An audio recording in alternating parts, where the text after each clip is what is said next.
आज का stock of the day है ICICI Lombard general insurance.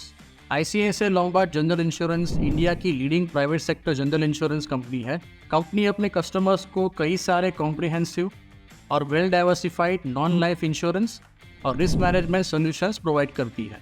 Company की स्ट्रॉन्ग, डाइवर्सिफाइड और seamless distribution channel individuals, corporates, MSMEs और गवर्नमेंट कस्टमर्स की ज़रूरत को पूरा करती है। कंपनी जीडीपीआई के बेसिस पर और अपनी बिजनेस रीच से अपना मार्केट शेयर और कॉम्पिटिटिव एडवांटेज मेंटेन करती है।